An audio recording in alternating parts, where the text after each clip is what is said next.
जय श्री राधे कृष्णा। प्रसाद की महिमा। दोस्तों, आज सुनाऊंगी भक्त अंगद जी की कथा। कभी भी ऐसा आहार ग्रहण न करें जो भगवान को भोग न लगाया गया हो। जो भोजन भगवान को भोग लगाया गया है वही प्रसाद के रूप में ग्रहण करें। एक भक्त हुए हैं जिनका नाम था अंगद जी। वैसे तो वे स्वभाव से पहले नास्तिक प्रवृत्ति के थे, लेकिन उनकी पत्नी भगवान की भक्त थी।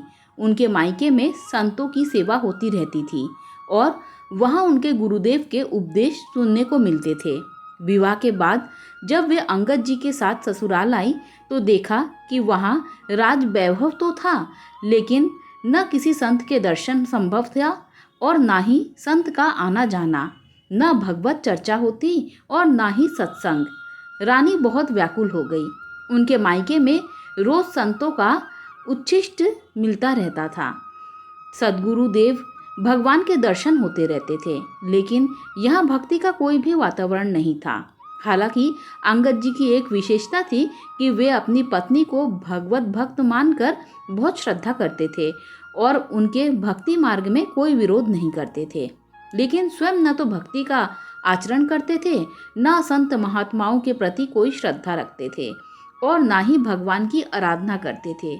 काफी दिनों तक संतों के दर्शन न होने के कारण रानी अत्यंत व्याकुल हो गई। उन्होंने अपने मायके पत्र लिखकर प्रार्थना की कि सद्गुरुदेव भगवान से निवेदन करे कि कृपा करके एक बार यहाँ पधारे और दर्शन दे, क्योंकि मैं यहाँ से बाहर नहीं जा सकती और अब मेरे पति संतों के प्रति श्रद्धावान नहीं है।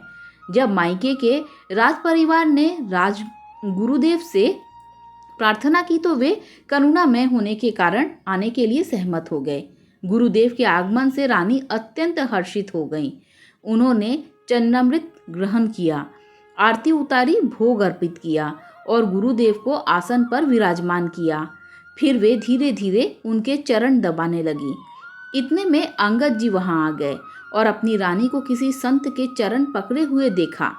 यह दृश्य देखकर वे क्रोधित हो गए और संत भगवान से बिगड़ने लगे। रानी के तो होश उड़ गए। इतनी प्रार्थना के बाद गुरुदेव स्वयं पधारे थे और अब उनके पति ही उनका अपमान कर रहे थे। लेकिन गुरुदेव ने रानी की ओर देखकर शांत रहने का संकेत दिया, फिर उठे और वहां से चले गए। रानी ने दृढ़ संकल्प लेते हुए कहा, अब मैं अपना जीवन नहीं रखूंगी। जब मेरे गुरुदेव भगवान का अपमान हो गया तो न मैं तुम्हारा स्पर्श करूंगी, न तुमसे कोई वार्तालाप करूंगी, न ही तुम्हारे घर का अन्न जल ग्रहण करूंगी। मैं अपने शरीर को नष्ट कर दूंगी, क्योंकि मेरे ही बुलाने पर मेरे गुरुदेव का अपमान हुआ।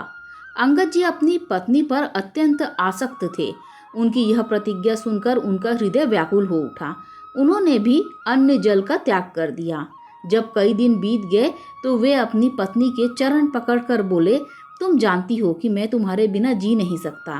कृपया मुझे बताओ कि तुम्हें कैसे प्रसन्न कर सकता हूँ।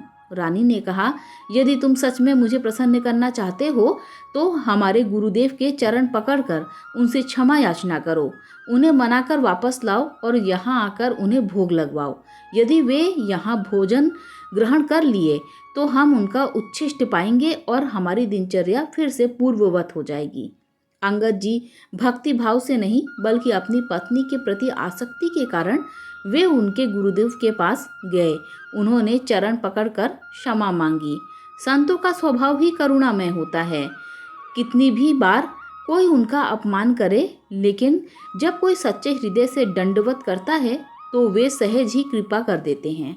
गुरुदेव उनके साथ जाने के लिए मान गए। दोनों ने मिलकर उनके चरण धोए, भोग लगाया और चन्नामृत ग्रहण किया।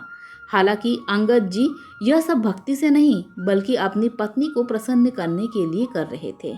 लेकिन जैसे ही गुरुदेव का चन्नामृत ग्रहण किया, उनके हृदय में पश्चाताप होने लगा। वे सोचने लगे, मैं कितना नास्तिक रहा, संतों के प्रति कितनी दुर्भावना रखता था, और देखो ये संत कितने कृपालु हैं।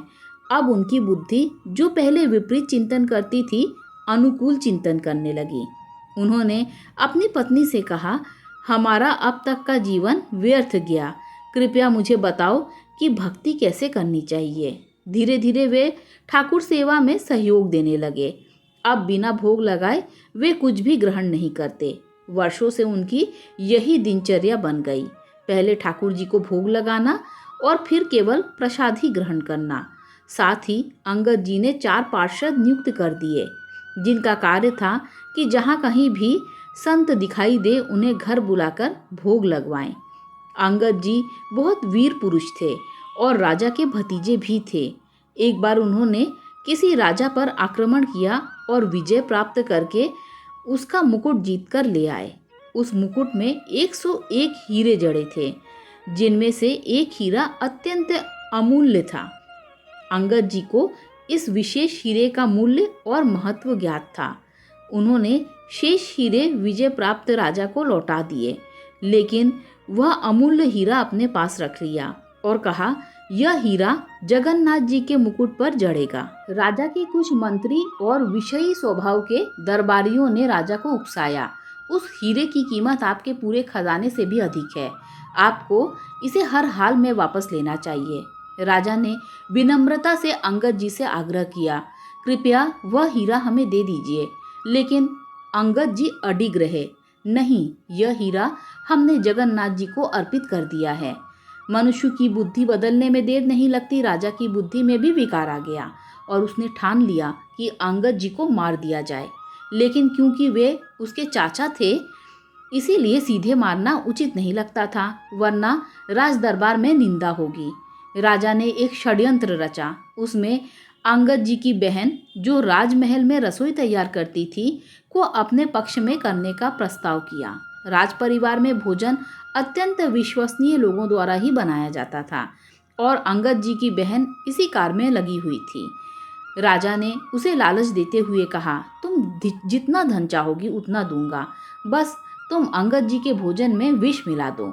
राजा ने अपने सामने विष लाकर दिया और उसे भोजन में मिलवा दिया।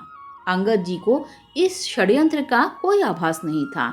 जैसा उनका नियम था, उन्होंने भोजन को पहले ठाकुर जी को अर्पित किया, भोग लगाया और फिर भोजन करने बैठे। अंगद जी की बहन की बेटी, जो प्रतिदिन उनके साथ बैठकर भोजन करती थी, अचानक घर से गायब कर दी गई थी। अंगद जी ने पूछा, बिटिया कहाँ है, उसे बुलाओ। बहन ने झूठ कहा, वह खेलने चली गई है। अंगद जी ने दृढ़ता से कहा, नहीं, जब तक वह नहीं आएगी तब तक मैं भोजन नहीं करूँगा। उनके इन शब्दों का गहरा प्रभाव उसकी बहन पर पड़ा।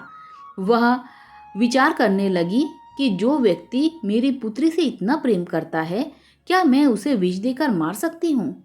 अंततः उसने रोते हुए कहा, भैया भोजन मत ग्रहण करना। अंगद जी चौंक गए। क्यों? वह फूट फूट कर रोने लगी। राजा ने मुझे प्रलोभन देकर प्रेरित किया था, मेरी बुद्धि भ्रष्ट हो गई थी और मैंने इस भोजन में विष मिला दिया है। अंगद जी ने अपनी बहन से कहा, तुम्हें चिंता करने की आवश्यकता नहीं है, मैंने यह भोजन पहले ही ठाकुर जी को अर्पित कर दिया है। यदि यह भोजन विषाक्त था तो अब यह ठाकुर जी का प्रसाद बन चुका है, मैं इसे कैसे त्याग सकता हूँ। इसके बाद अंगद जी ने संपूर्ण भोजन ग्रहण किया, यहाँ तक कि जूठे पात्र भी चाट कर खा लिए। परंतु आश्चर्य की बात यह थी कि विष का उन पर कोई प्रभाव नहीं पड़ा। वे पूर्णतः स्वस्थ और सुरक्षित रहे, जैसे कुछ हुआ ही ना हो। पूज्य पंडित गया प्रसाद जी कहते हैं, अर्पित किए बिना भोजन कभी मत ग्रहण करो। जब भी भोजन पाओ उसे ठाकुर जी का प्रसाद मानो। यदि तुम ऐसी स्थिति में हो जहाँ ठाकुर की सेवा संभव नहीं है और भोजन सामने आ गया है, तो 1 मिनट के लिए आंखें बंद करो, अपने इष्ट देव का स्मरण करो, प्रभु को अर्पित करो और फिर 2-4 बार नाम जप कर ग्रहण करो। बिना प्रभु को अर्पित किए जल भी न पिए। ऐसा करने से आपकी बुद्धि शुद्ध और निर्मल हो जाएगी। दोस्तों, कहानी अच्छी लगी हो तो लाइक शेयर सब्सक्राइब कीजिए। Thanks for watching this video.